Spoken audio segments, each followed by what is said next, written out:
Oh, look, really just turns me on. So inviting to me.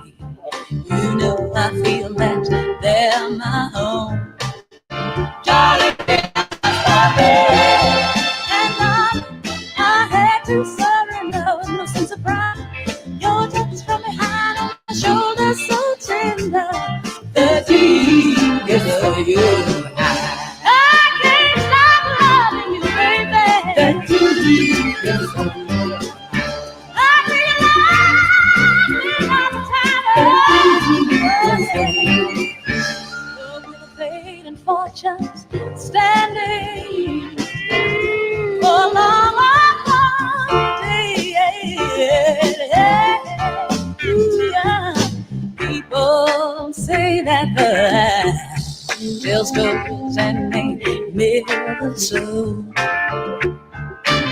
Tell me, do we reflect the sameness of one? The unity to have and to hold.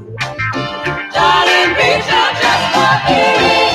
I think our love in quiet seclusion. Only you can say if this is love or just an illusion. The deepest for you.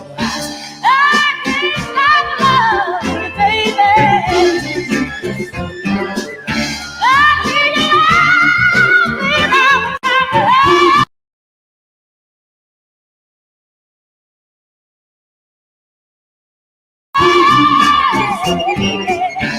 The wheel of fate and fortunes standing for a long, hard day.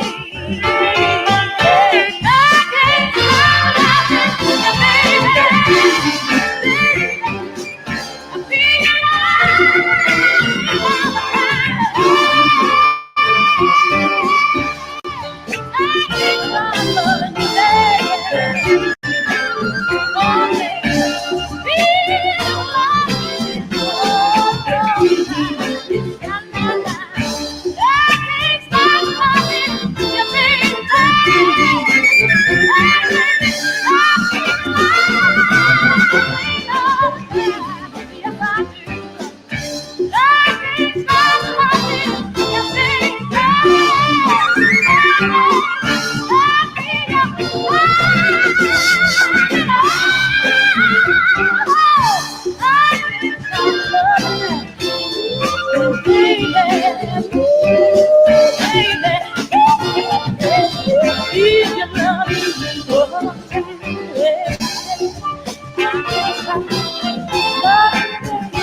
Hey y'all, good morning.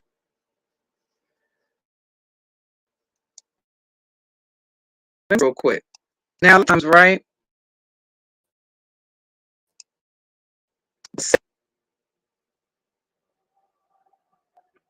You attack people for no fucking reason, right? That's the rap that they'll give me a lot of times. But let me explain something to you, Beyonce. You fucking chat room concubine. Bitch, when you can find out who you conceived, those motherfuckers, when you can pick, cause see, here's what I know for a certainty. Ain't no grown ass woman that's about her business that has a man, a provider, a protector, and a problem solver. Ain't no man worth his salt going to take a bitch seriously, much less marry a bitch that's running around behind a trash ass bitch in Chicago that's a bum bitch that wouldn't be shit if it wasn't for her fucking audience. That's what I know for a certainty. So before you call my probation officer, and I don't have a probation officer, I don't have a parole officer. Bitch, before you can contact my probation officer or my parole officer, bitch, contact your baby's father. Contact the father of them bastards that you carrying, bitch. I don't give a fuck, ho, okay? About you or your pregnancy, bitch. I don't even give a fuck if you make it all the way through gestation, bitch. How about that part? The problem with cunts like you is you always take kindness for a fucking weakness. I don't know you, bitch. I don't speak on you. I don't even speak to you, bitch. Much less speak on you or speak about you.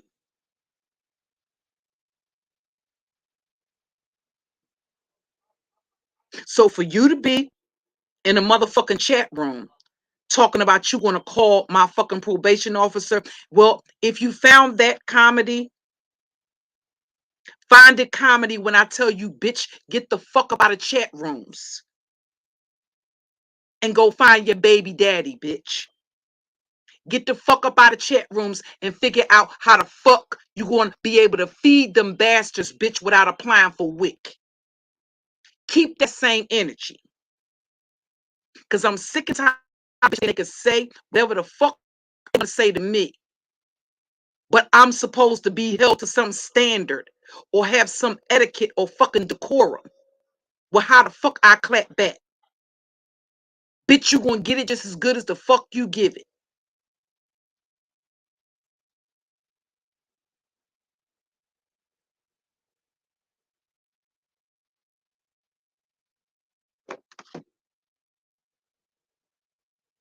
Get the fuck up out of the motherfucking chat room, bitch. And figure out how the fuck you gonna take care of those two illegitimate motherfucking bastards that you had by some fucking hood nigga, you ditzy about the brain ass bitch.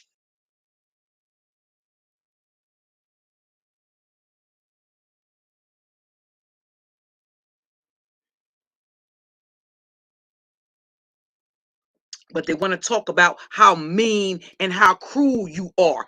Bitch, you don't fucking know me. Again, bitch, I don't speak to you, much less speak on you or speak the fuck about you.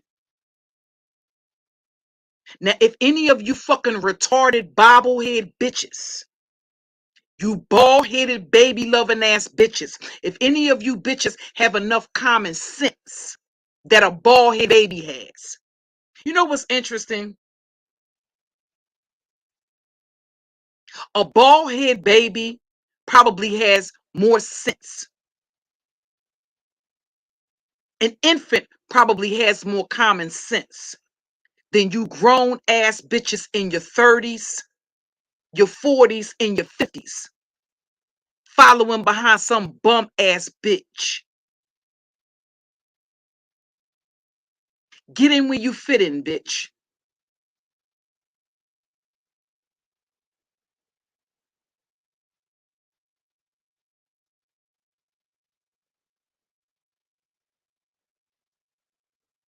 Now watch by tomorrow. Oh, she said, that's right. I said, I don't give a fuck. It'll be two less bastards that the world is better off without, bitch. I don't give a fuck about their whole feelings.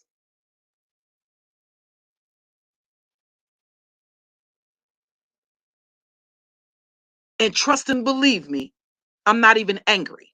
But I mean it with every ounce of my motherfucking being.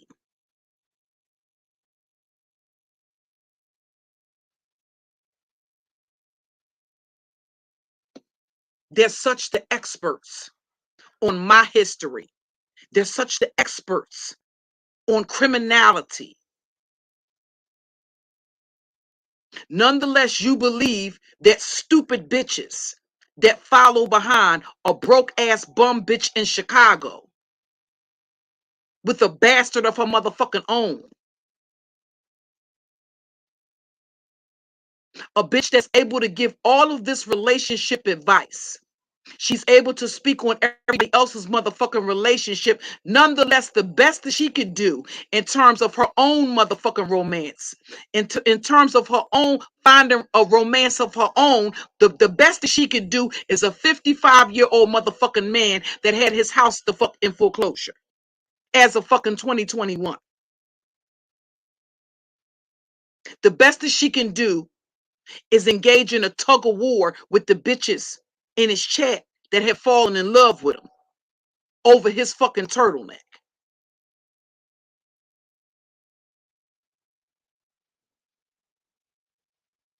This is the bitch that they follow.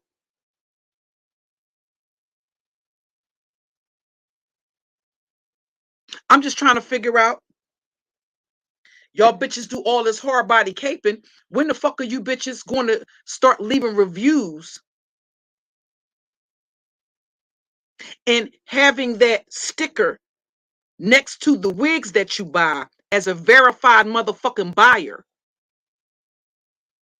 for them goddamn refurbished wigs that hoe was peddling?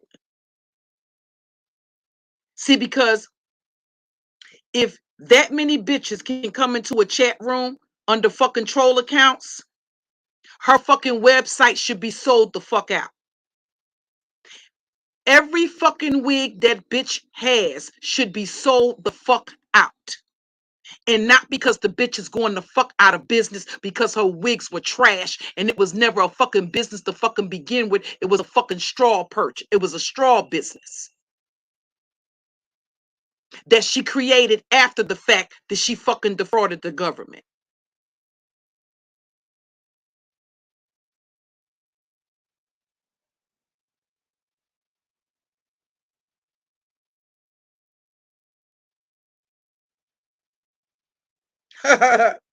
Hey, Pastor Wilson.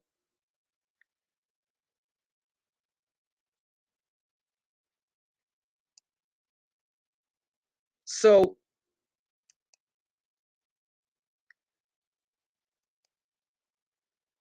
at the end of the day, right? You can't be in some place like, and if that bitch mods, if that bitch please call me Nettie or whatever the fuck that hoe, it's a couple of more hoes that was over there talking cash shit. Bitch, if you ever bring your ass in my chat the fuck again, I will stop midstream and drag you for the duration as the dick eating bitch that you are, bitch. When you came to my chat, my moderators showed you nothing but respect and courtesy the entire time you were over here in my fucking chat, bitch. You sat there the whole fucking time and did nothing but take shot after shot after shot after shot. You another bitch that I don't fucking know. Bitch, I don't even know of you. A lot of you motherfuckers that think that I owe it to you to address you, I don't even fucking know of you, much less know you.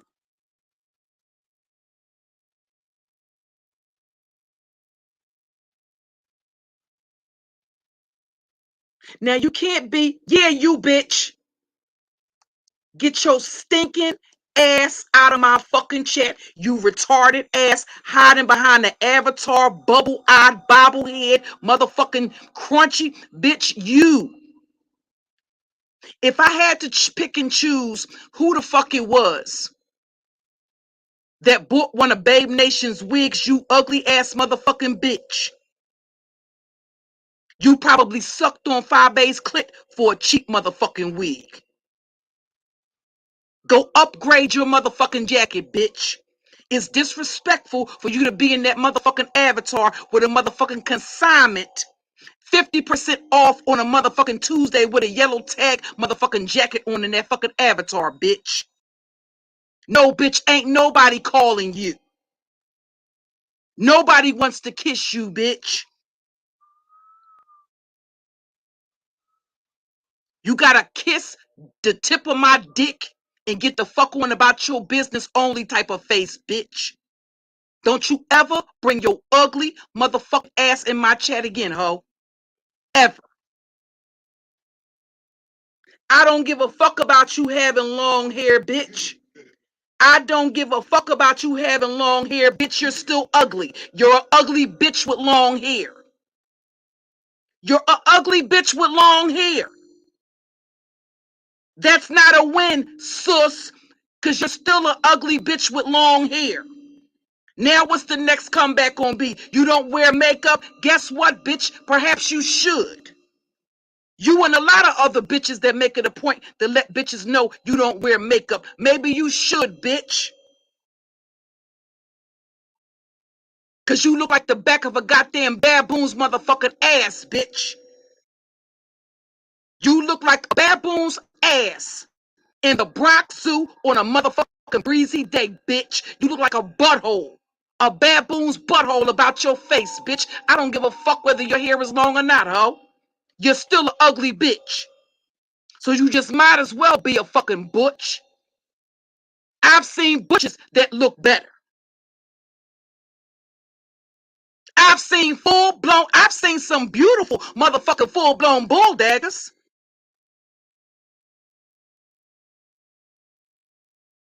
You don't fit into that category, bitch. With a stain on your motherfucking shirt. It's either a stain, bitch, or either your titties were sweating through that cheap motherfucking fabric, bitch. Look at this long seahorse face motherfucking hoe.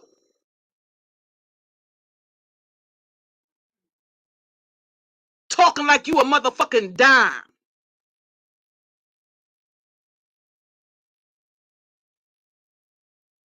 Get your Down syndrome face motherfucking having ass bitch again. I'm sick and tired of all of these goddamn bitches running around here with this goddamn fetal motherfucking alcohol syndrome in your fucking 40s and 50s. Bitch, I can't do a motherfucking thing to help you, oh. Just like your mother couldn't help but drink that motherfucking Wild Irish Rose and motherfucking Thunderbird with the motherfucking wine nose on the corner while they passed that bitch around like cess, which is what we used to call weed back in the motherfucking day, the good weed. I can't do nothing for you, bitch. But tell you what the world would see, what the world would tell you when they look at you, bitch. And it's what your mama should have told you. That you are ugly motherfucking bitch that'll never get nothing more. You won't get any marriage proposal. You won't get asked to the dance. You won't get asked to the prom. The only thing you'll be asked to do is to remain quiet after you suck a nigga's dick behind the bleachers, bitch. After 6 period. After the 6 bell rings, bitch. That'll be the only request. Suck my dick behind the bleachers and please don't tell anybody. Period.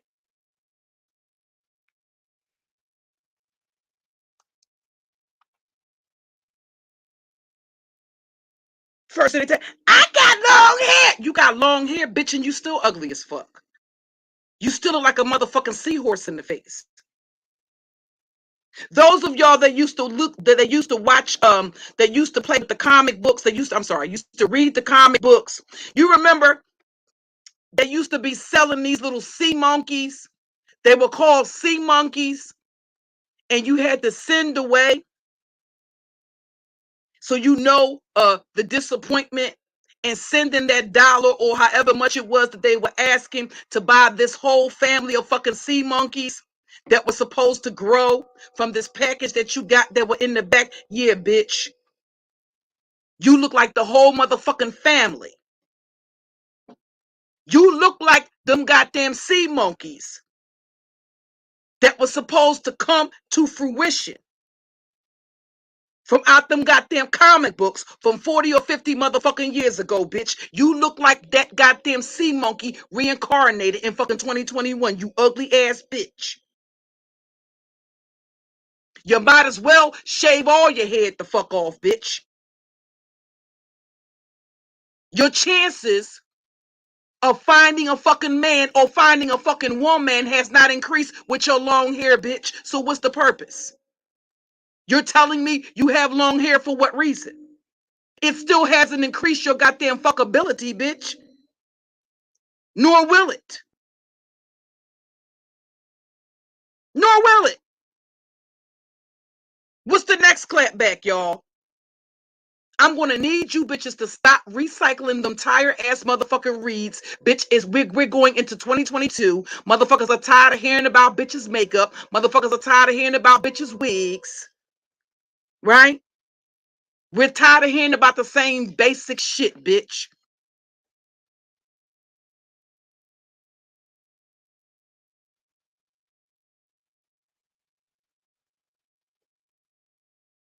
No, I'm dragging you, bitch.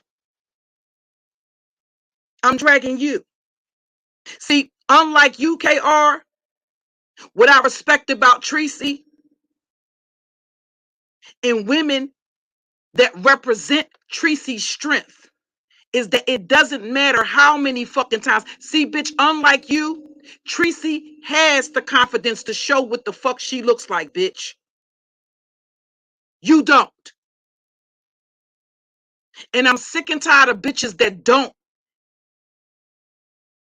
have the strength that a lot of these fucking sisters have. Being allowed to sit behind motherfucking avatars and critique other women on their fucking flaws. Because you can't show yours. When we see yours, bitch, then you can fucking talk. No, I'm talking about you, bitch. No, you're all cap. You're probably a bitch with bald spots in your motherfucking head underneath of a motherfucking baseball cap, bitch. You probably sitting there with a goddamn baseball cap on, with bald spots in your motherfucking head and bald spots in your crotch with a motherfucking strap on, bitch. You in my chat room now looking for random pussy.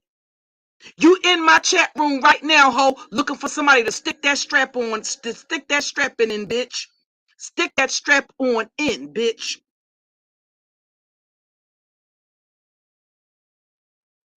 Y'all ever seen a cat that look like they got the motherfucking, have you ever seen a cat with the mange where they start losing their motherfucking hair and spots?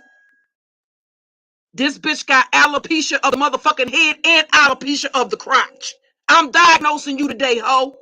You ain't just got alopecia of the motherfucking head, bitch. You got alopecia of the motherfucking groin and the snatch area too, bitch. And there's just no fucking excuse for it. And you want to sit in my motherfucking chat room and talk about what's all cap. The only cap you need to be concerned is the one that you use to twist off of the motherfucking cream you put in your crotch with the hopes that you'll bring back that motherfucking hair in the spots where you no longer have any, bitch. That's the only cap you need to be concerned with, bitch. That's it. That's all. Thank you and good day, ma'am. Any other minds in the chat? Go on and get the bitch on up out of here. Okay?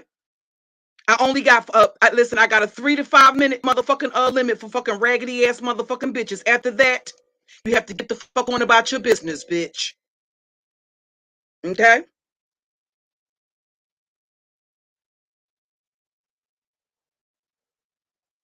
She's in listen, this bitch is up in my chat room like it's a red light motherfucking district, bitch. Like you used to pulling them goddamn bitches off for goddamn plenty of fish, tricking them into believing that you a motherfucking nigga. And then they get there.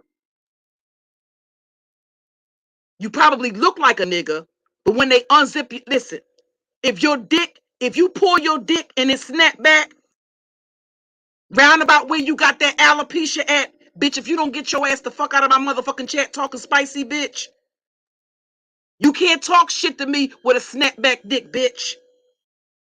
If I pull your dick and it snapped back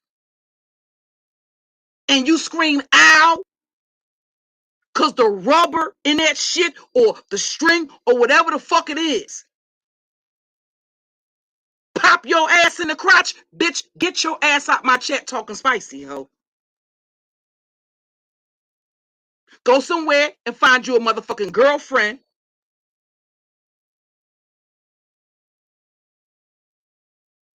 with your little dick.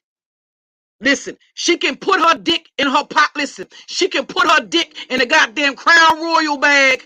She can bring her dick with her and take it with her when she, bitch, if you can bring your dick with you in a Crown Royal bag when you show up for a dick date and take that motherfucker with you, bitch, shut the fuck up and stop talking to me, ho.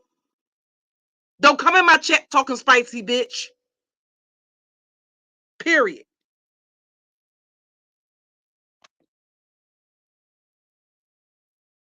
Hey, y'all.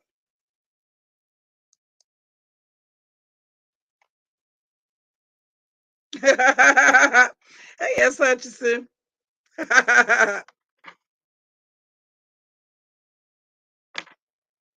Listen, it's interesting.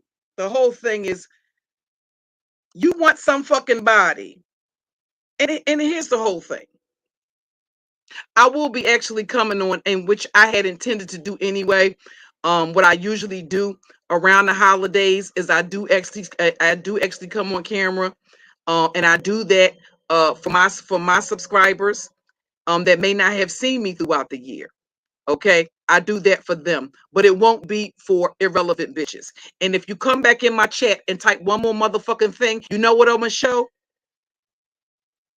I'm gonna show the pictures of that bitch that motherfuckers that whole don't want motherfuckers to see. I'm gonna show what the bitch look like without the filters and without the video filters. Come back in my chat playing around. Again, there's no need whatsoever for you to bring up an irrelevant bitch that's not even among the honorable motherfucking mentions.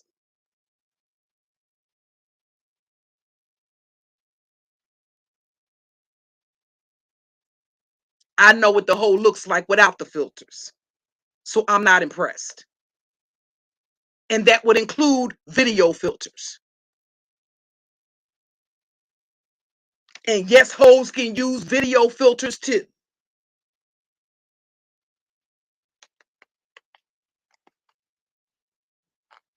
So, um, anyway, right? So I had the whole thing is like you can't go to a sector like the beef sector and then uh be a tender-hearted. You got to be able to get back up. You got to be able to spar, right? And actually, you have to spar in order for you to be on your feet when it comes to roasting and dragging. You have to spar with people. You have to be able to take the blows and get back. You got to be able to bounce back from that.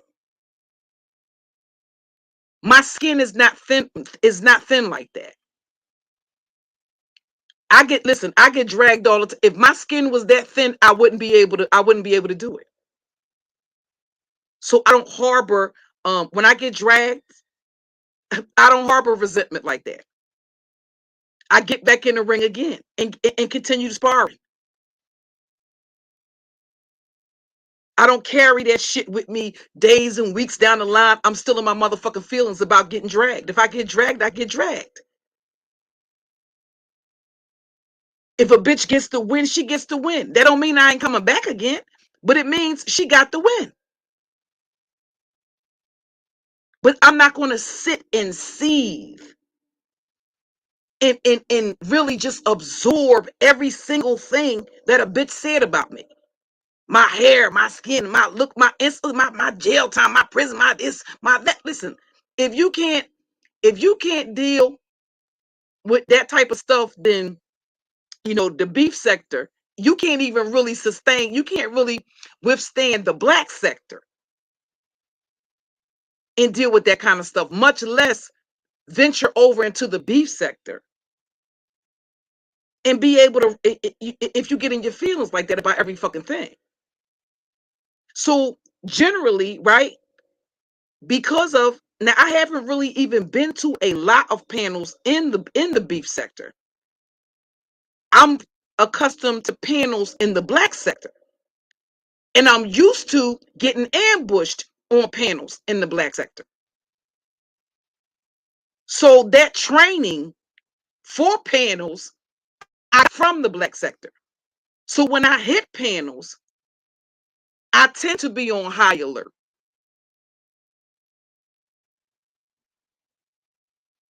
But after the sparring is over, listen, I'm going to go to my corner. They're going to go to their corner. You know, earlier today, me and Dovey had a sparring, had a sparring session. At the before the conclusion of the live stream, I don't harbor any ill feelings towards Dovey. I mean, I'm Dovey. And Dovey said she don't harbor no ill feelings towards me. It was a sparring match. That's it. That's all.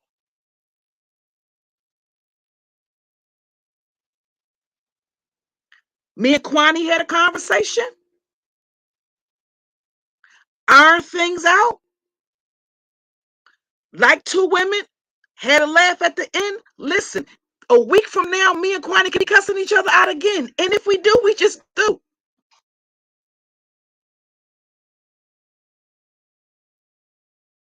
I think a lot of times it's actually other people. Thank you, Tracy 3. I've been through the YouTube boot camp. Okay? I think it's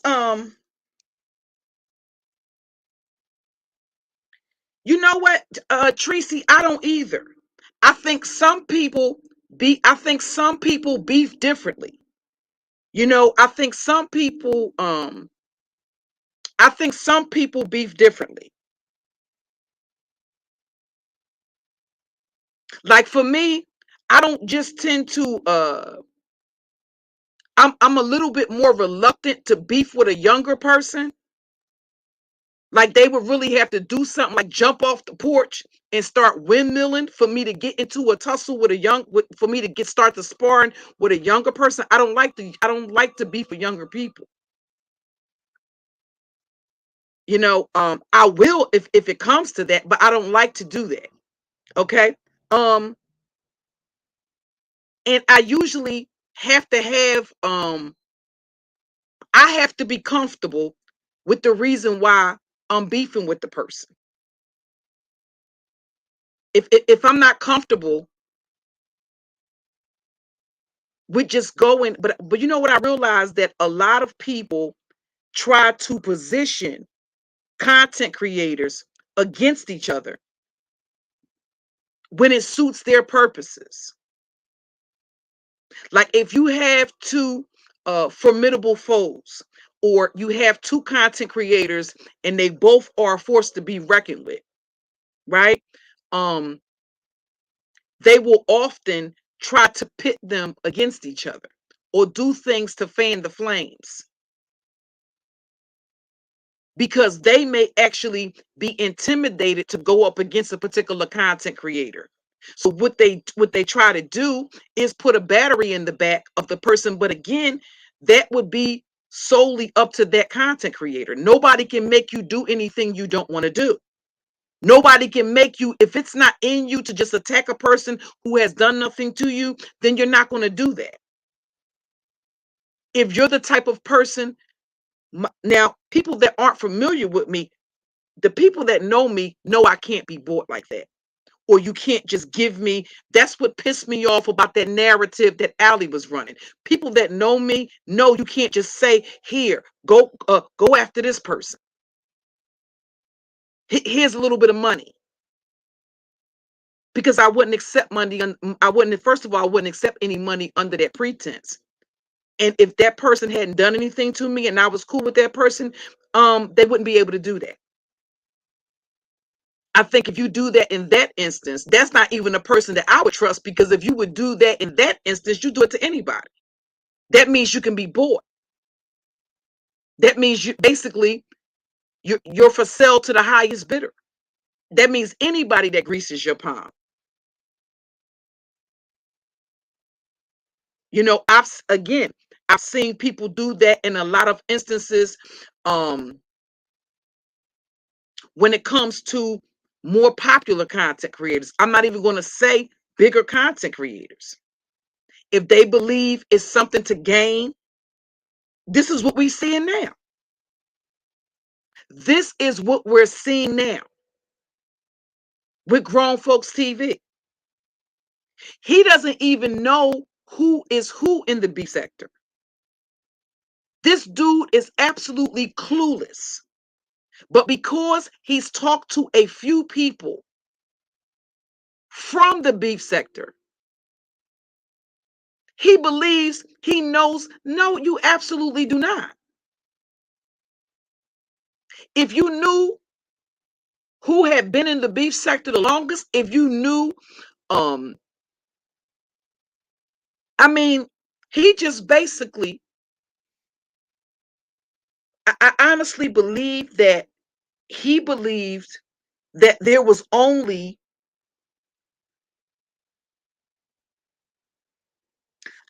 I feel like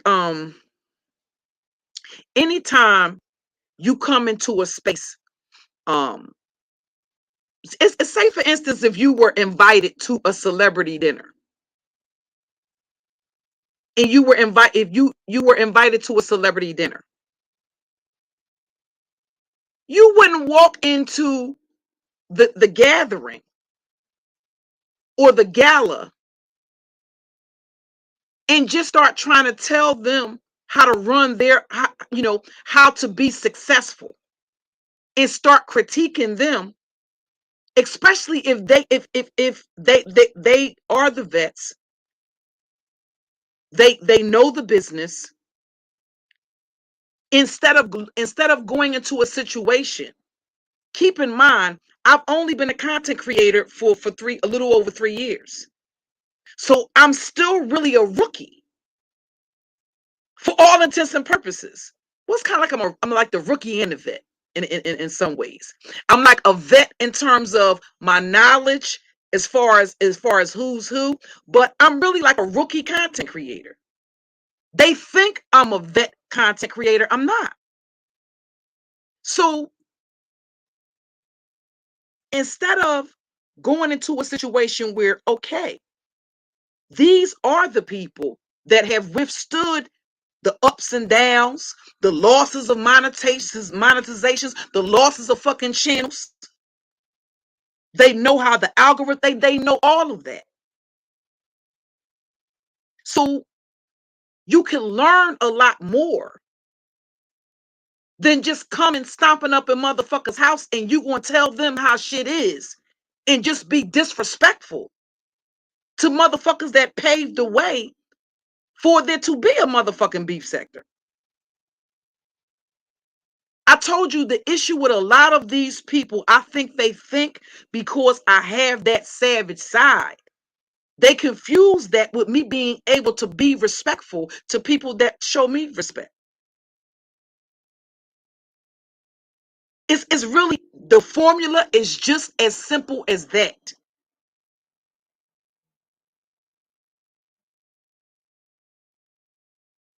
And then you have the issue of the egos. There's nothing wrong with being confident. There's a difference between being confident and being arrogant and being cocky. You can't go up in somebody's motherfucking house and take a shit in the middle of their living room floor and tell them not to get angry because you shit in the middle of their living room floor in front of their guests. It will be the same thing. What Mr. Magoo did was the equivalent of going up into their motherfucking house. He was invited to first of all, I'm not even gonna say he was invited, because we wasn't invited. That's first and foremost. So you just show up. What they call those people that just show up, just crash parties. Just crash party. You just crash a party. Show up uninvited. Demand to be let the fuck in. and then just start taking a shit in people's floor. And when the guests turn around and look at you in horror, and they turn around and look at the host like, where the fuck did this motherfucker come from? You cussing out the motherfucker whose party it is and the host. Then running back to your house and going to talk shit as if you were in the right and you weren't.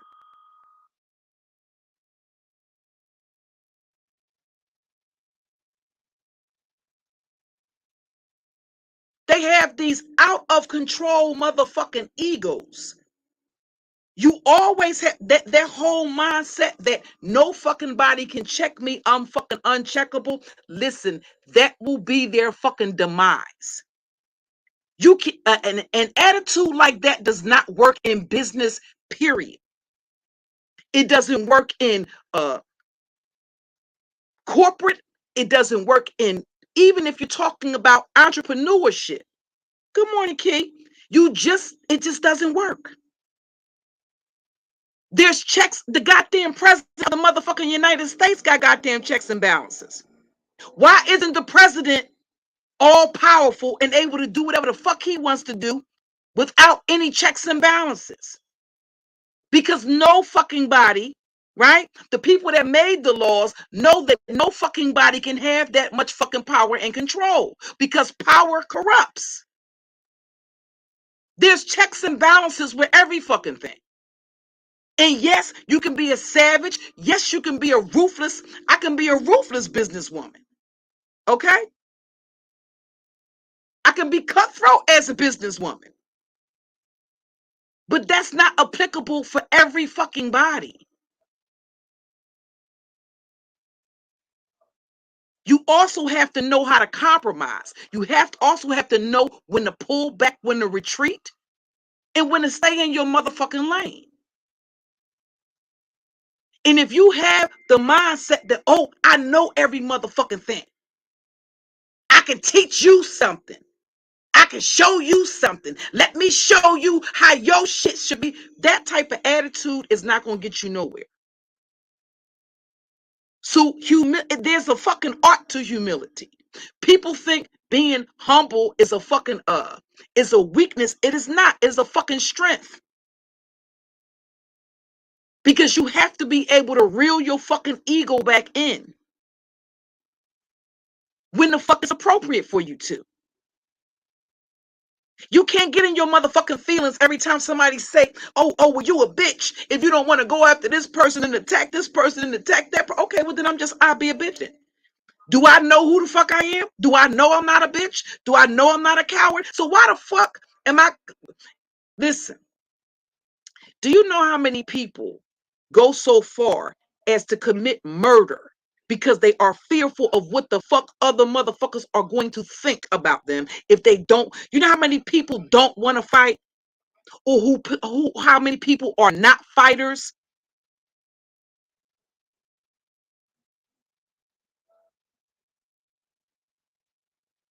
You have people that are not. But because that's expected of them, my husband was like that. He was expected to be what his father is. His father is a fucking psychopath. A cold-blooded fucking sociopath.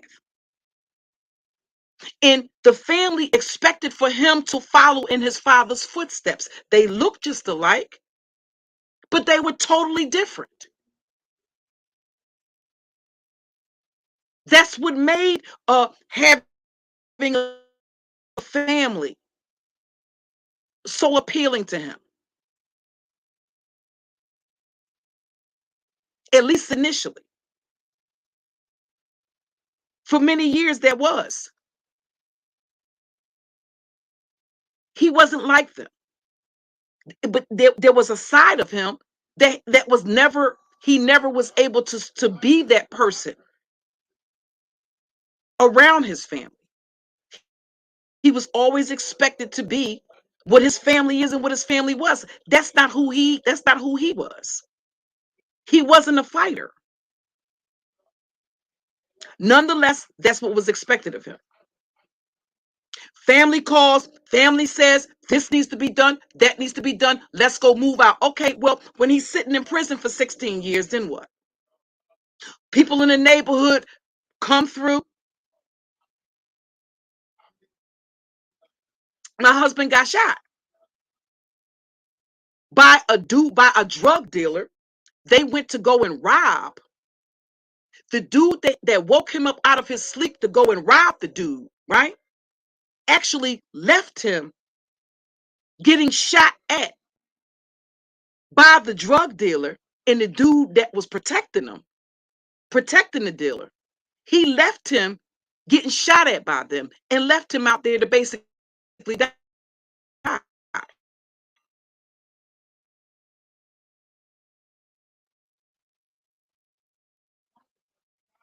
Those are not the people that when you end up in that type of situation that are going to be there. Pastor Wilson, those are not the people that are going to be there. They're not going to write you for when you sitting in prison. My husband did 16 years in the penitentiary.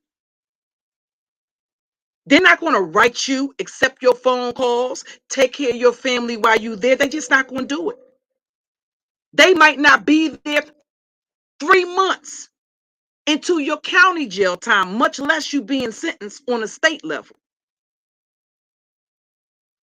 He was expected to do certain things because this is the family that you come from. They expect for you to be cut from that kind of cloth. Okay, well, you went to jail for the fam. You went to jail and court cases with the fam for the last 10 cases. What's different this time? If you got to go to jail again, then you should just be willing to do it because this is the stock that you come from. At what point do you have to have a backbone and say, listen, whatever the fuck you doing over there, you do that over there. This is what the fuck I'm doing here. You ain't got no problem with spending the rest of your natural motherfucking life in the penitentiary, in prison. Okay, well then you're free to do that. Just keep that away from me and keep that away from mine. So you can't kowtow and acquiesce every time people are telling you, every time people put pressure on you to fucking do something. You have to be able to find your voice. For some people, that may really be a fucking challenge. But you have to find it. If not, you're going to be pushed around for the remainder of your life.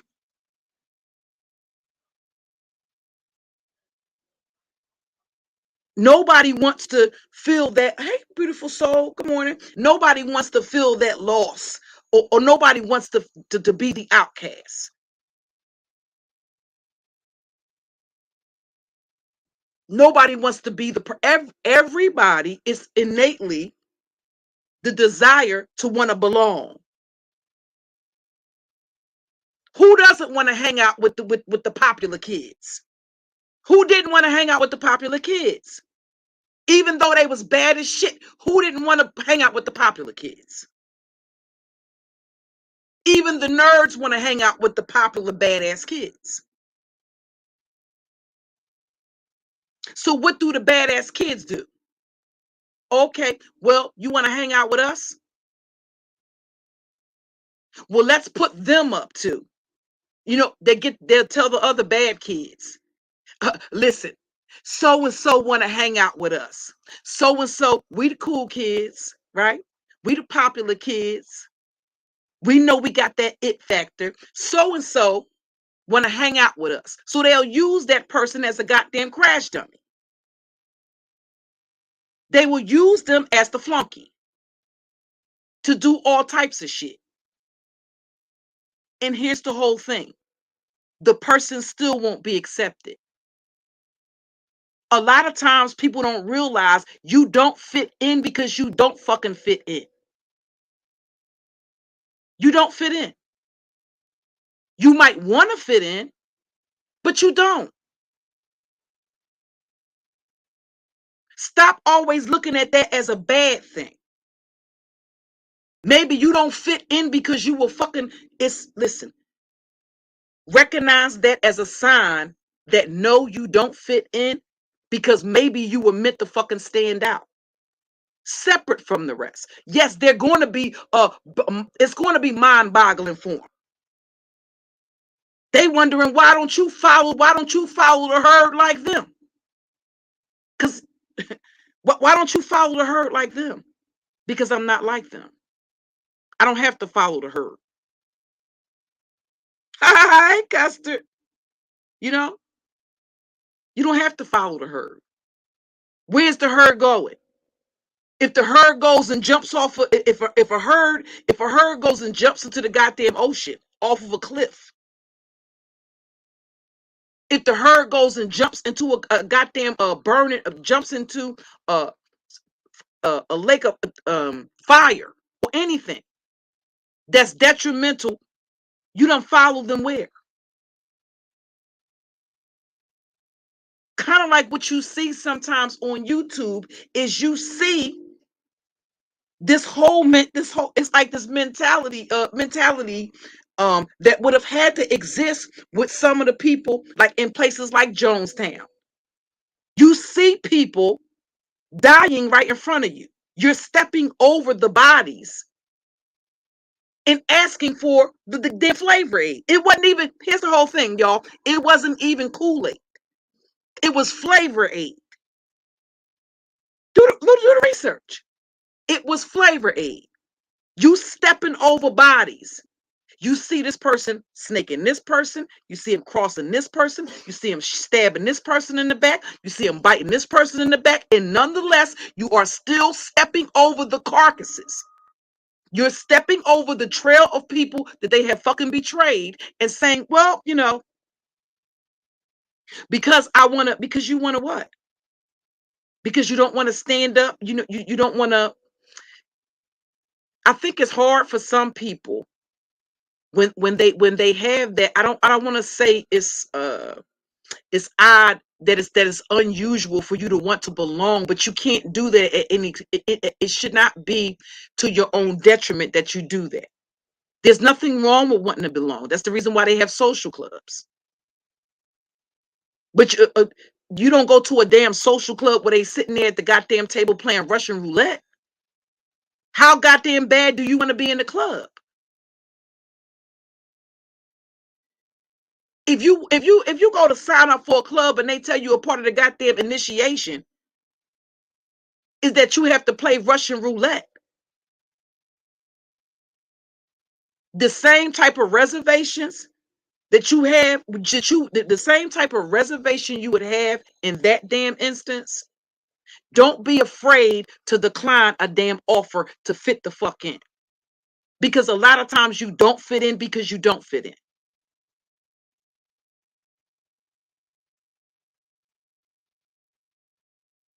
You can look at their damn works and see why you won't fit in.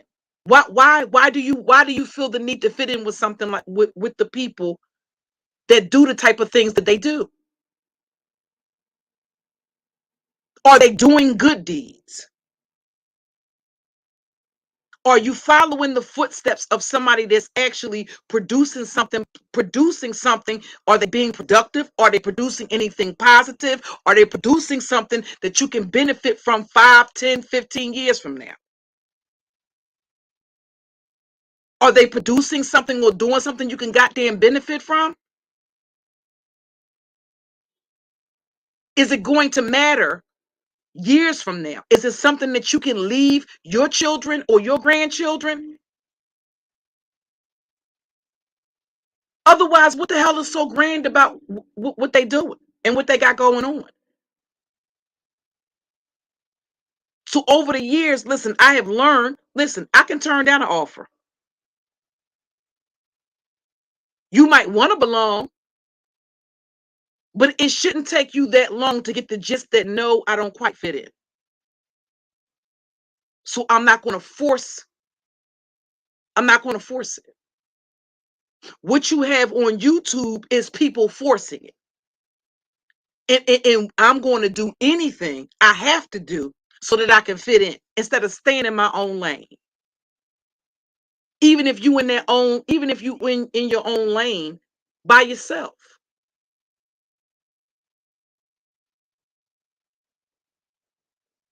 Some of what you have going on YouTube is, you know, people will say, oh, well, we don't want you. We don't want you in our club. You don't belong in our club. You don't fit in our club. Okay, well, you say, well, well, fuck you and your club and go start your own club.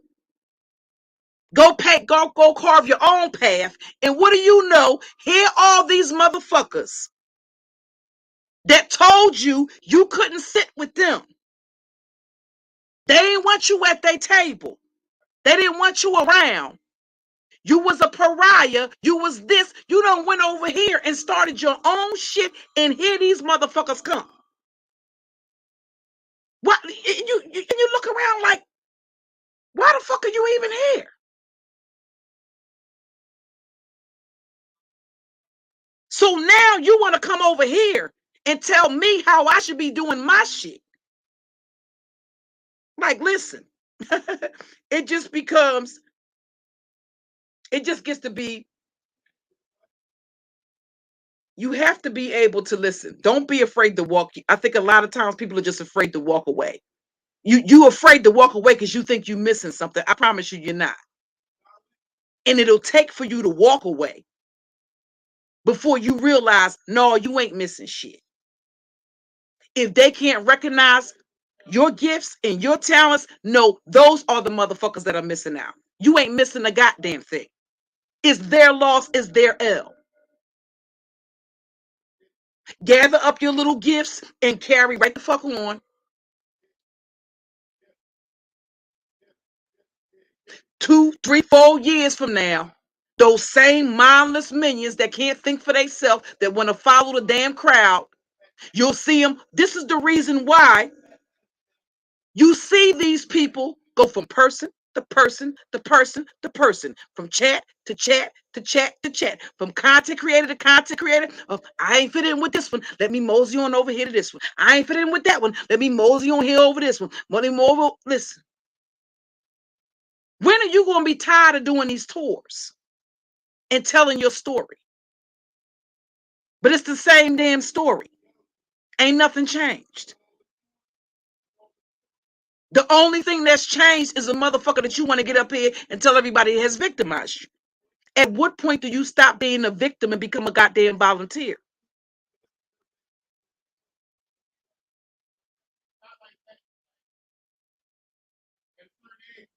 Just year after year after year. I am, listen, I don't have that to give. I'm 49 years old, honey. Okay? I'm not going to be doing that. And I'm not afraid to stand on my own. You know, and the people that know me best know that. They know that sometimes, again, you have to be able to make a decision that might mean you have to go against the grain. Everybody else might agree that this is a good idea. What happens if you think it's not a good idea? Do you go along with it anyway? Just because you don't want to you're not going to be able to do business with people that don't value your input. If they don't value your input, do you think they're going to do it 2, 3, 4, 5 years from now?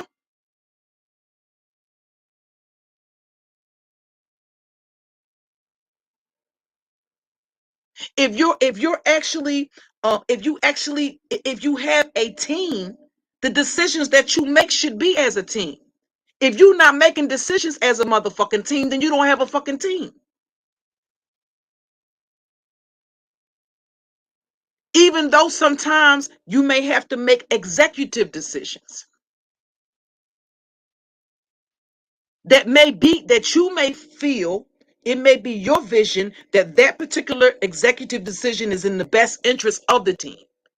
Yes, you may have to make that type of judgment call. And sometimes it's a chance that you have to take. But you can't have people around you and nobody can ever say, again, there's that checks and balances thing. If you don't value their opinion, then how are they a part of your team? If they're saying no, I don't think this is a good idea. No, this isn't a good idea. I think this is a huge mistake. And you're saying, yep, I agree with you, but you proceed full speed ahead. That's not indicative of you actually being somebody that's worthy of being a leader or being a team lead. No, you don't know. That's not a leader.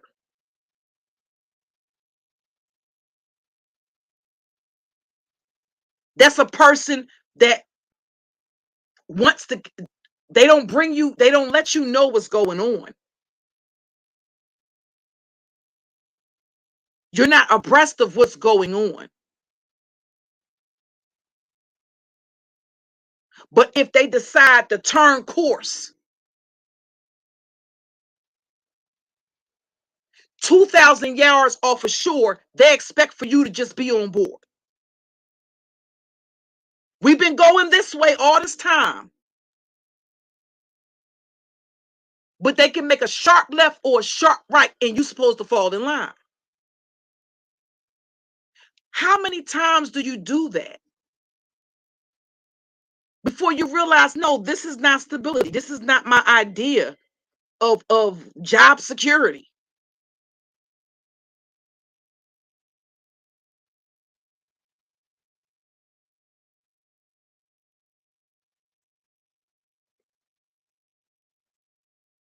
You know, it's not my damn job. It's not my idea of damn job security.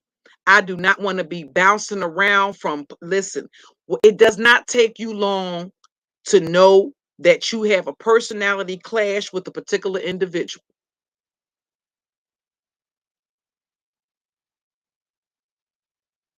If you have to tread lightly around an individual, you already overstand it.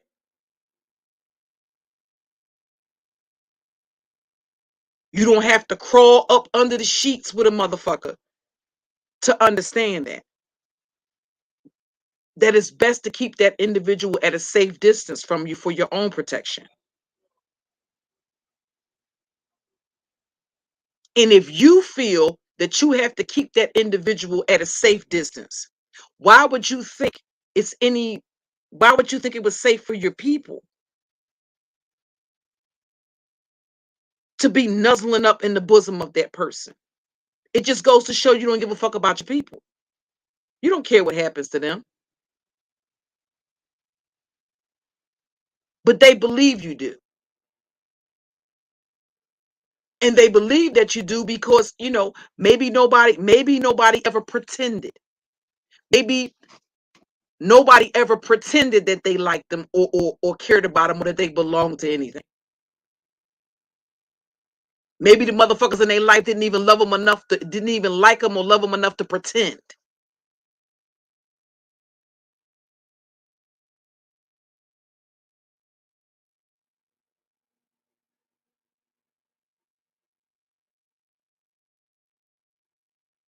Me, myself, like I said, I just don't understand. Listen, I don't have to have, I thought about that. I'm like, okay, well, I said, I would have to talk to my core supporters about that. And then I thought about it and I said, no, I don't think I need a nation of, I don't need a nation. The nation that comes to mind when I think a nation is the goddamn nation of Islam. And that sort of thing. No, I don't need a nation.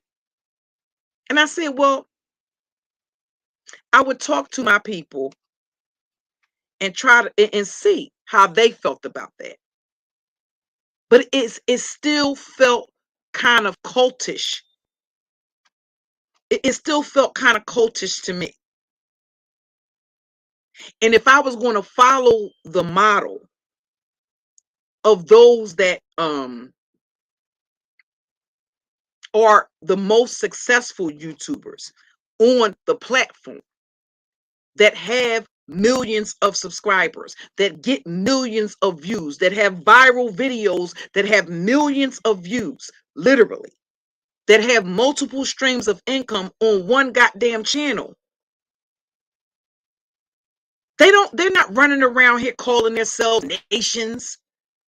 And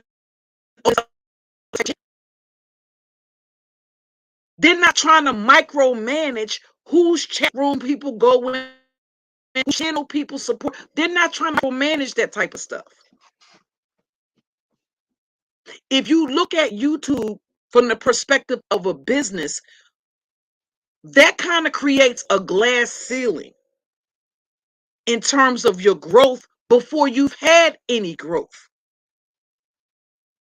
This isn't, this is at the bottom. And I'm talking about you almost have to, it's like the pond scum. If you look at the platform, if you look at the totality of the YouTube platform, and you look at these little pockets and little sectors, it's the pond scum of the platform. You got people that see tens of thousands of damn dollars every month from YouTube. They not seeing no check for no couple of $1,000s. It's literally motherfuckers. Listen, I didn't have no fucking idea that it's motherfuckers that make $30,000 from a goddamn YouTube channel. This type of shit is a drop in the goddamn bucket.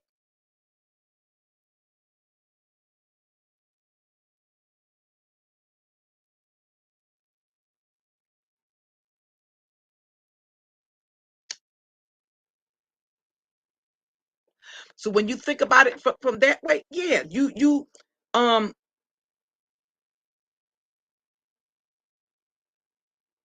it's almost like creating a glass ceiling for yourself.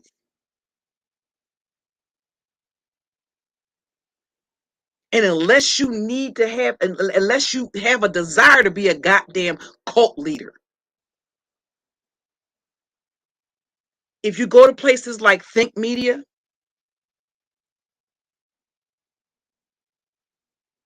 Tim Nugent and the rest of those guys, you don't see them saying attacking motherfuckers because whose chat they was in.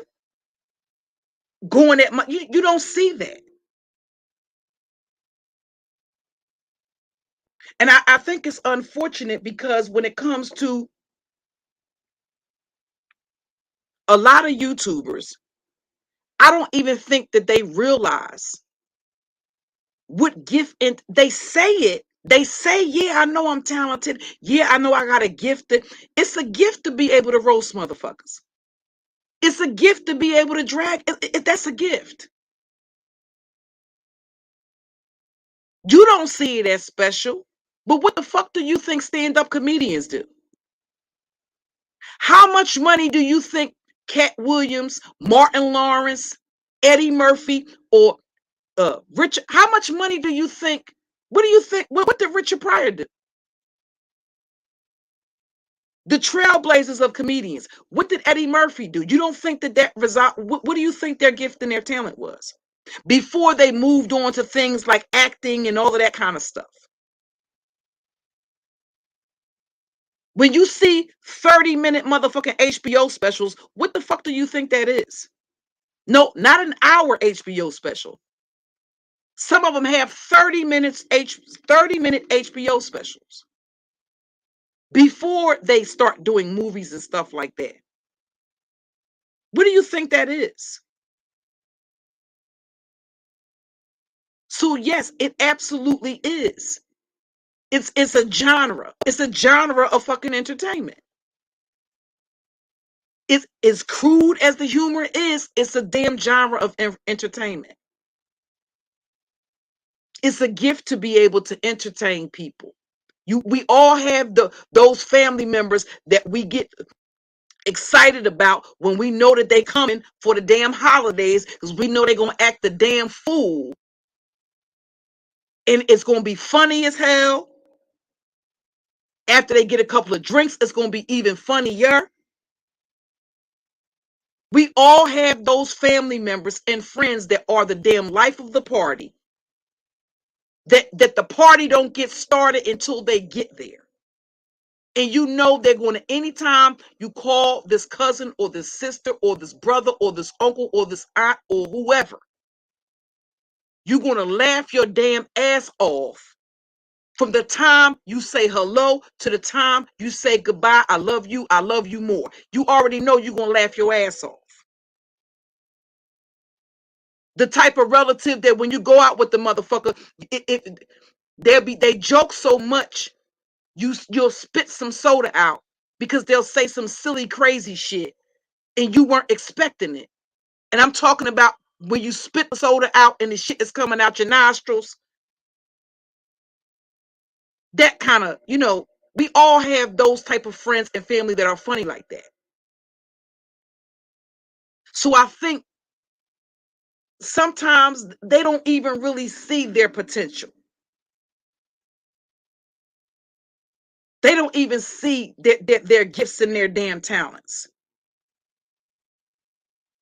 They say I have gifts and they say I'm talented. Okay, well, if you see it, then you don't create that damn glass ceiling for yourself. And yes, even when it comes to comedy, there's a business aspect of it. They're not doing that shit for goddamn charity. If they do, it's a special occasion. They may do it to raise to get toys for children for Christmas for the less fortunate, or to be able to fundraise during the damn holidays for turkeys and stuff. They may do a free show or a free concert or a person that can sing. But generally, no. Mary J. Blige is not touring the goddamn country doing a bunch of free shows. Even Shaka Khan she can show up drunk and she still won her bag at the end of the night. I can guarantee you I don't give a goddamn how many cluckers Shaka Khan had. Bitch, where's my coinage? Give me my coin so I can leave this motherfucker and get even drunker than the fuck I am, bitch. Okay? She's not showing up anywhere unless her coinage is involved. You don't see Aretha Franklin. You didn't see Aretha Franklin touring the country doing a bunch of free shows. You can't get Eddie Murphy to come to your goddamn, to hit a link and come to your goddamn YouTube channel. Martin Lawrence, Kevin Hart, none of them motherfuckers. Because there's a business aspect, to the entertainment business. So absolutely, there's nothing wrong with sparring that keeps you at the top of your game.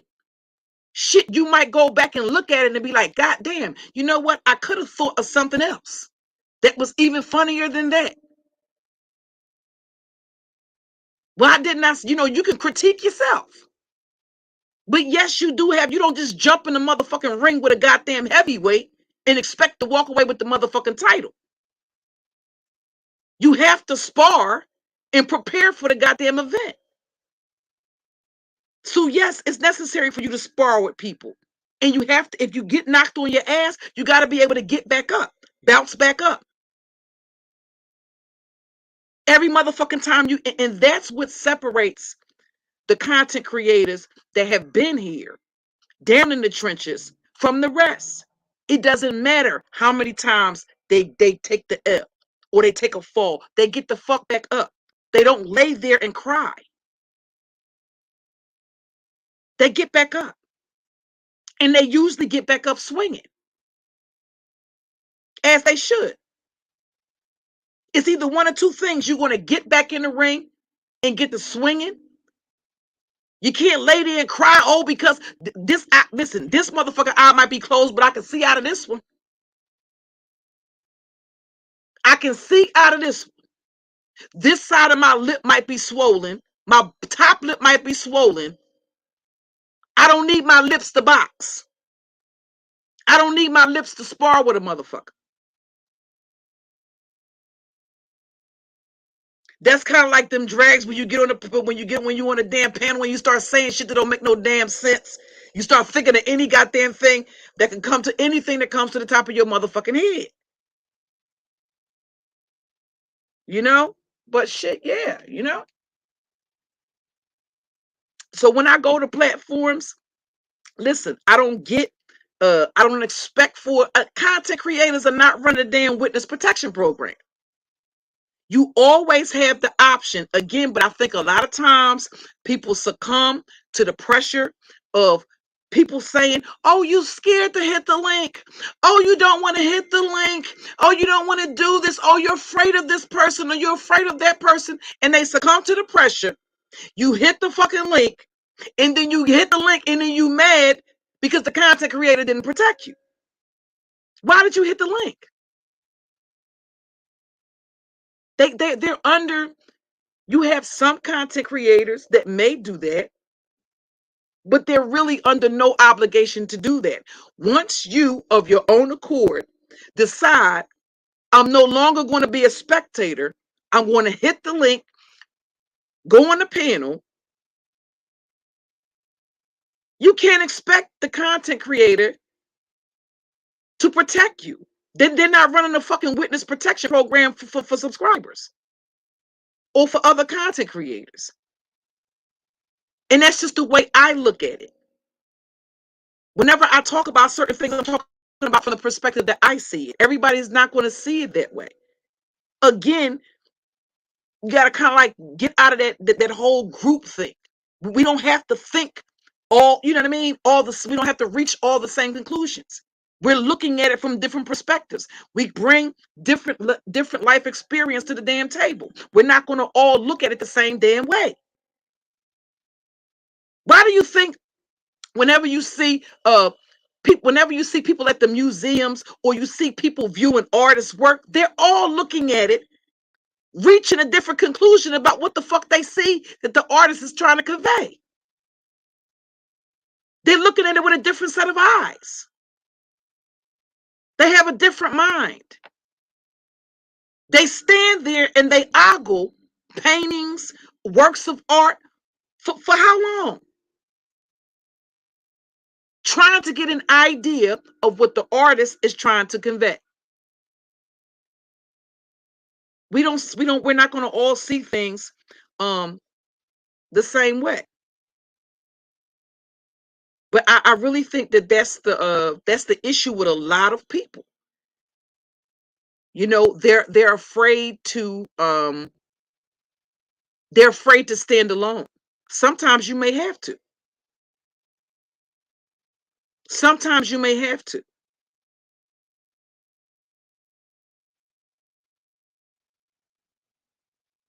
Some people feel like, well, I'm will listen, I'm not one of those individuals where I'm willing to do anything and everything to belong. If I have to work that hard to belong someplace, if I have to work that hard to fit into someplace, that's not someplace I belong at anyway.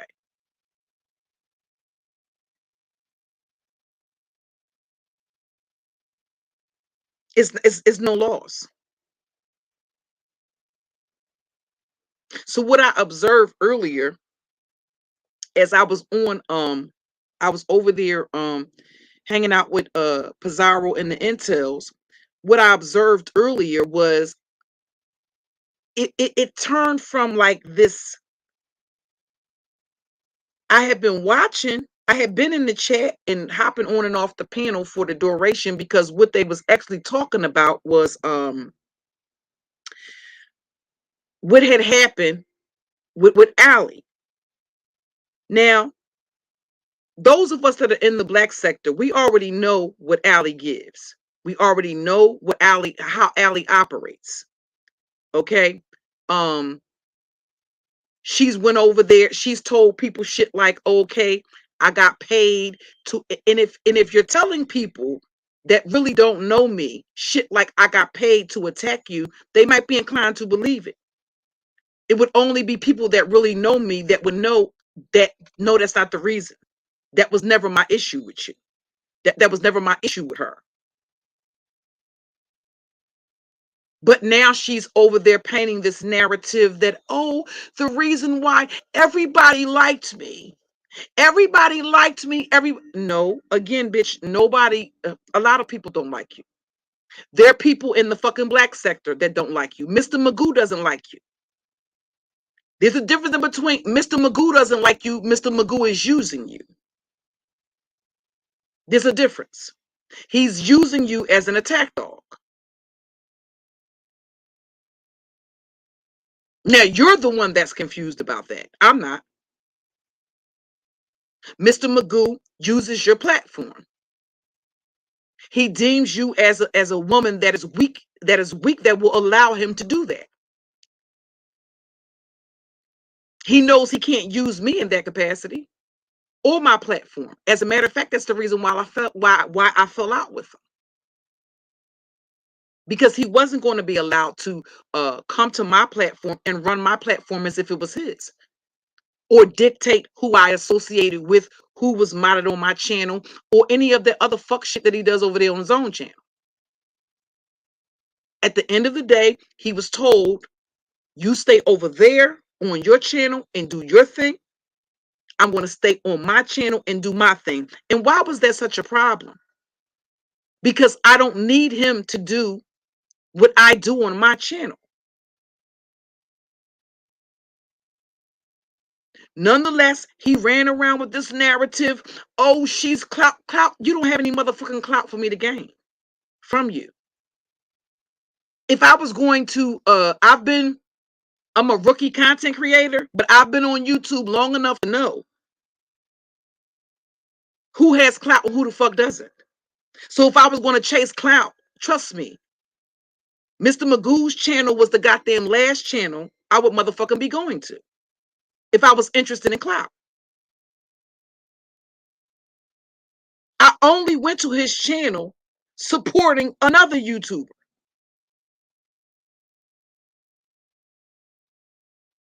To show support for her, not for him. It was never for him. It was never for him that I went to his channel. That was solely in support of another content creator. That if they were going to cease fire, then I would be there to support her, because I saw at that time some of his people fell back due to that alliance.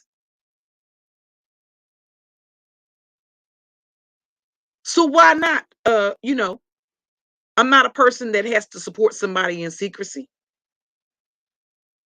That turned into clout again.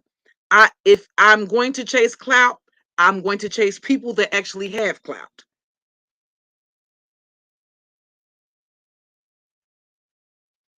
Not people that don't. What you have is a bunch of hopefuls. Again, it doesn't matter whether you're talking about the black sector or whether you're talking about the beef sector.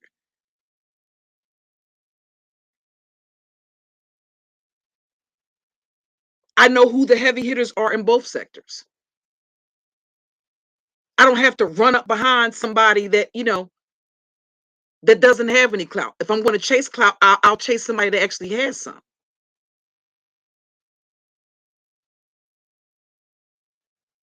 But if you're looking at YouTube from the perspective of business, and if you understand the way YouTube works, once you get the gist of how YouTube works, why wouldn't you want to have a rapport with other content creators? I honestly think that the problem with a lot of these content creators that have that may have smaller channels, I'm not going to say, put it this way, I'm not going to even say that some of it is not genuine concern, because they may be genuinely concerned for their people, that other people don't come in and take advantage. I'll even give them that.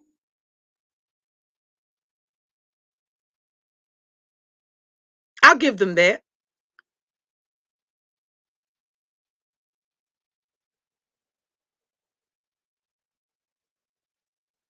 That may be, it may be. But you think about it, if if you spent a lot of time building up your chin, if you spent a lot of time building, and should they protect it? Absolutely.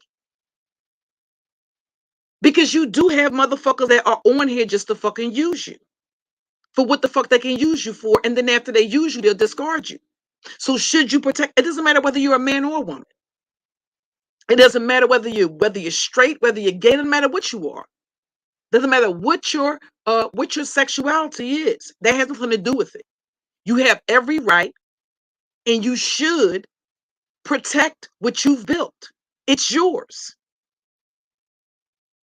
As long as you follow by the damn guidelines, absolutely. It's your shit. You built it. You didn't build it to give it to somebody else. Did you build it for somebody else to come run it? Did you build it for somebody else to come running into the motherfucking ground? So you absolutely should protect it. Are the people that have been around you, that have supported you and supported you, are they going to be a little cautious about outsiders? Yes.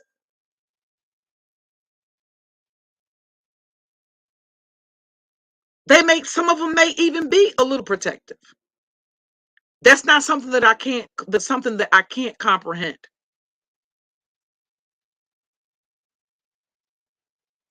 Sometimes it's it's the motherfucking, I'm gonna keep it talking with y'all, it's the motherfucking weirdos.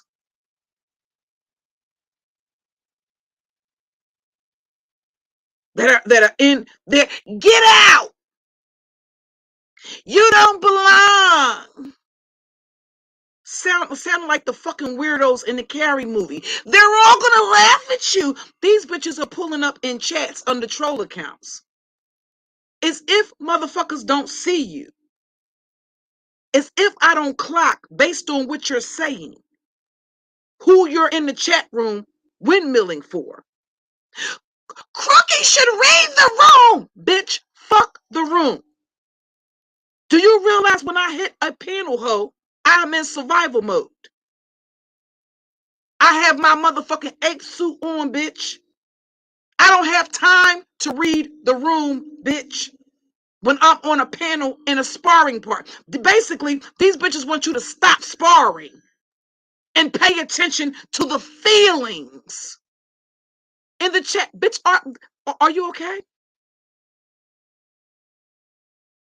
Are you okay?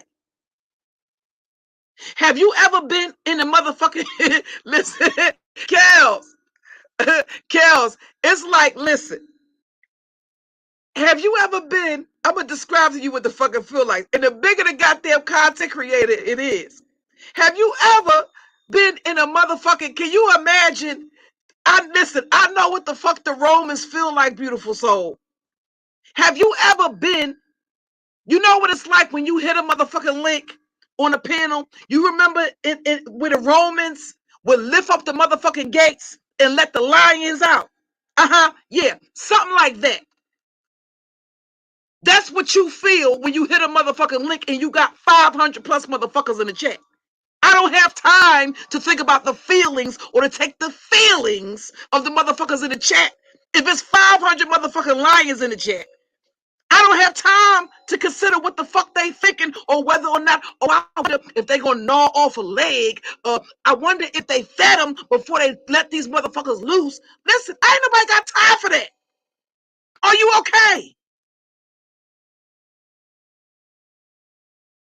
And the bigger the content creator, you got some content creators, it might be 1,000 motherfuckers in the chat. It may be more than that. And they want you to stop. So I'm supposed to stop. Out of them 1,000 motherfuckers, I'm one. The content creator is two. So out of 998 motherfuckers, you want me to stop and read the room of what 998 motherfuckers are thinking? If you don't get your stupid ass somewhere and sit the fuck down, child, listen, I can't. It feels, listen, that's what that shit feels like. That's why you gotta kind of like turn the chat off where you don't read the chat and you just going based off of that. Because if you watch the chat is going to throw you off. It's gonna throw you off. It's like having a chat room full of bloodthirsty motherfucking lions. They done open up the motherfucking gate and let the motherfuckers out. And basically, no, they ain't gonna cajole you out. They gonna kick you out there to them lions. Okay, well, let's see. That's kind of like the way the beef sector is. That's the premise of it. When you get on the motherfucking panels, ain't nobody gonna be protecting you and coddling you. They gonna listen. You be fortunate if they throw you a motherfucking spear. You gonna be expected to wrestle out of them 998 motherfuckers. You expected to wrestle with 800 motherfucking lions in a goddamn chat room. Bitch, are you crazy? Am I supposed? Then they come in.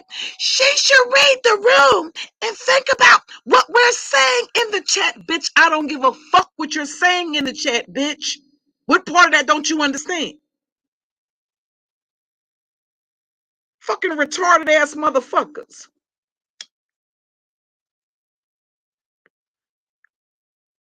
Can't she see that we're trolling and we want her to care about what we're about? Bitch, I didn't give a fuck what you said about me on a motherfucking list. Half the live streams I haven't motherfucking watched. And bitch, I don't give a fuck what you saying about me in the motherfucking chat. I may care about it once I drop back down in the chat. Not when I'm up on no motherfucking panel, ho.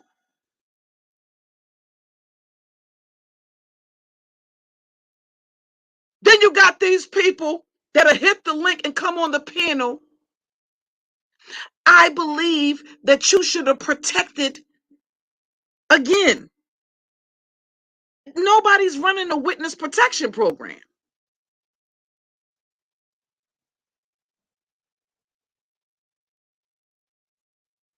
Unless that's the now some content creators, when you go to their platform, you do have to have a certain decorum.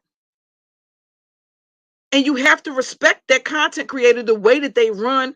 That's like going to a content creator's platform where say for instance, they might not like a bunch of vulgarity. They might not like you to use a bunch of profanity. Suppose a content creator wants to interview you and they don't want cussing and threatening and all of this kind of stuff when you come to their you have to respect the rules of their platform. All content creators don't do that. Certain content creators have a decorum for their platform. So if they invite you onto their platform, or if you click their link, you might be a different way on this person's platform and on another content creator's platform where they have more like an open platform, an open forum, where it's like every subscriber for their self, every content creator for their self, that you're going to be a little different.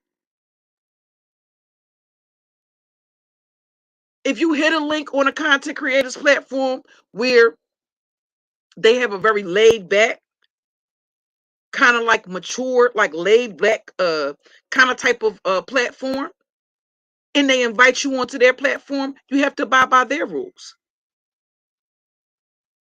Out of respect, that's out of respect for them and their platform and what they have going on.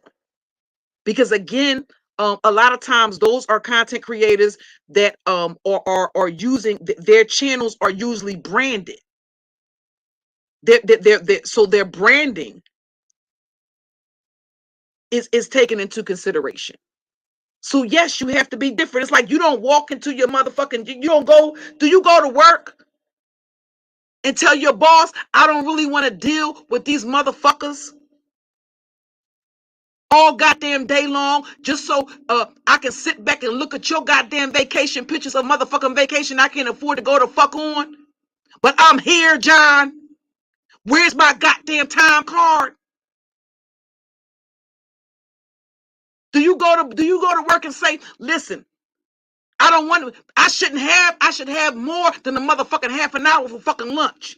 As hard as I work for you motherfuckers, I bust my motherfucking ass when I punch my goddamn time clock. I need more than a motherfucking half an hour. I should have an hour for fucking lunch. You don't go to work and tell your boss every motherfucking thing that you think and everything you feel. Otherwise, you wouldn't have no motherfucking job.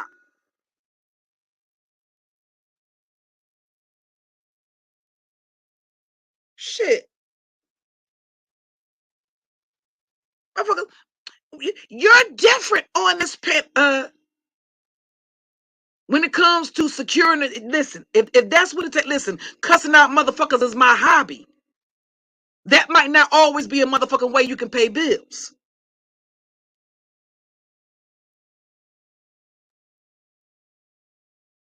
So no, it's not a matter of being different or being fake. No, you have to listen. You better be versatile. You have to know how to fucking articulate the goddamn Queen's English and communicate in certain shit like when you're conducting business. You don't walk into a goddamn board meeting and start cussing motherfuckers out because you had a bad day or because you hung the fuck over. So no, when you're in a professional environment, do you walk into a motherfucking 5-star restaurant and just start cussing at the motherfucking maitre d' and shit?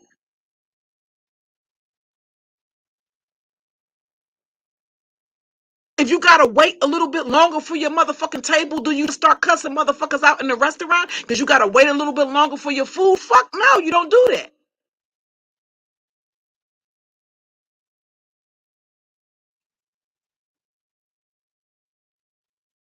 So no, it's not a matter of being something fucking sinister because you're again, it depends on the environment. The irony is you supposed to be able to read a room of 998 motherfuckers and you up on a panel fighting for your motherfucking life. Okay? In a sparring partner, you verbally spar with motherfuckers. You supposed to be able to read hundreds of motherfuckers in their minds and take all their motherfucking feelings into motherfucking consideration and be kind and courteous. But at the same time, be like, are you? Listen, I can't take you serious. I just can't. So no, honey. When I hit a panel, I'm not thinking about that. And I went through boot camp with panels in the black sector. And technically, I'm actually used to more than 2 or 3 motherfuckers getting on a panel because I'm on a motherfucking panel. I'm used to getting ambushed by a panel full of motherfuckers, men and women alike, and happening to shout and scream over motherfuckers, losing my voice, raising my motherfucking blood pressure up, giving myself a motherfucking headache, trying to talk over motherfuckers. You know?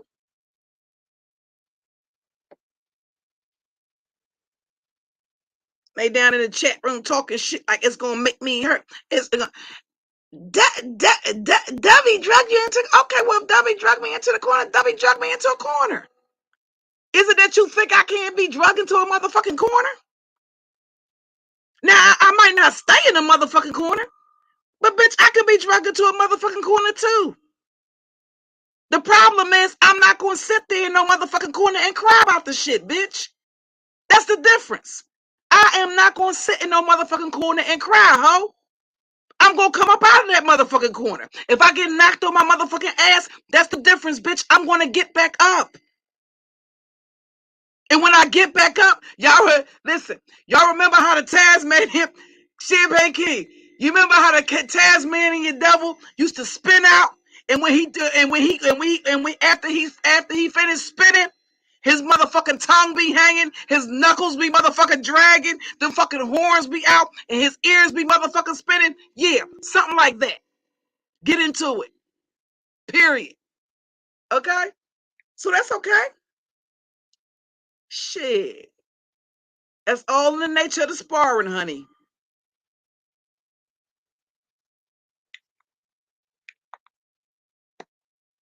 So thank you guys for hanging out with me.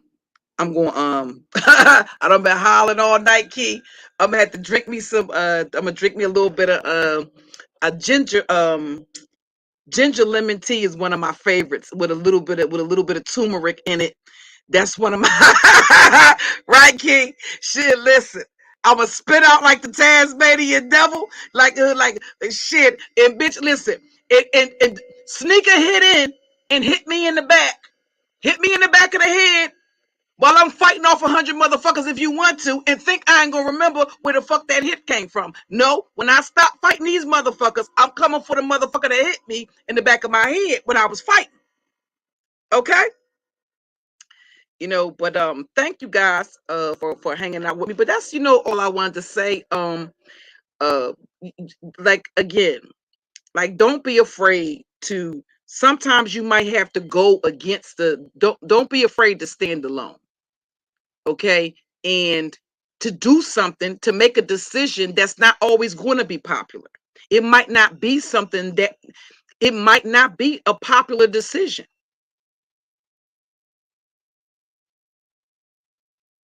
Sometimes they don't want you to, sometimes it depends that a ceasefire may not be what people want.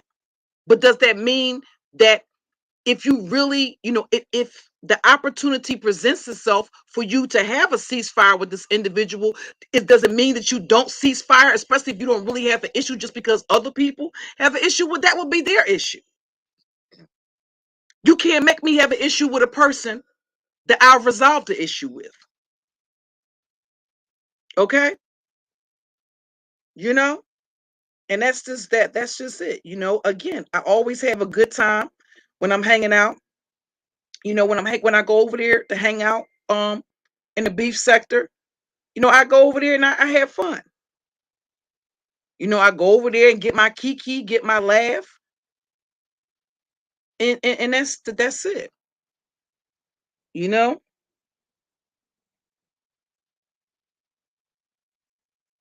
but you can definitely definitely don't be afraid to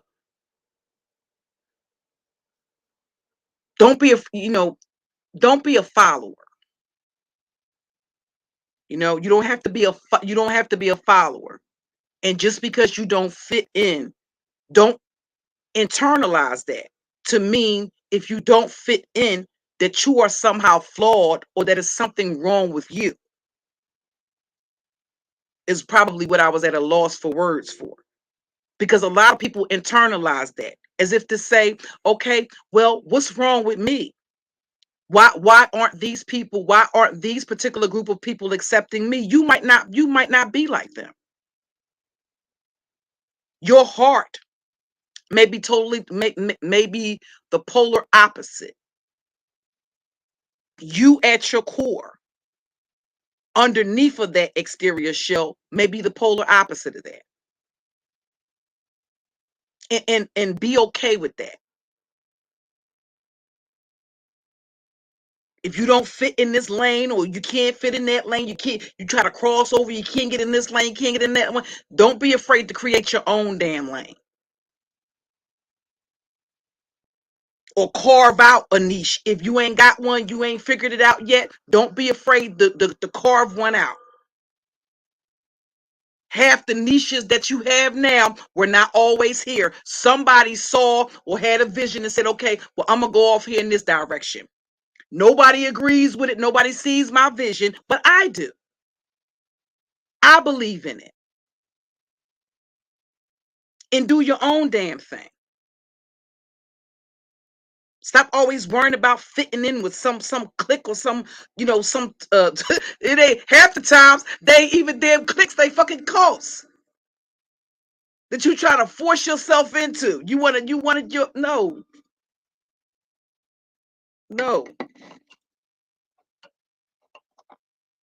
All right. So you all enjoy happy Saturday, everybody. You all enjoy the remainder of your morning.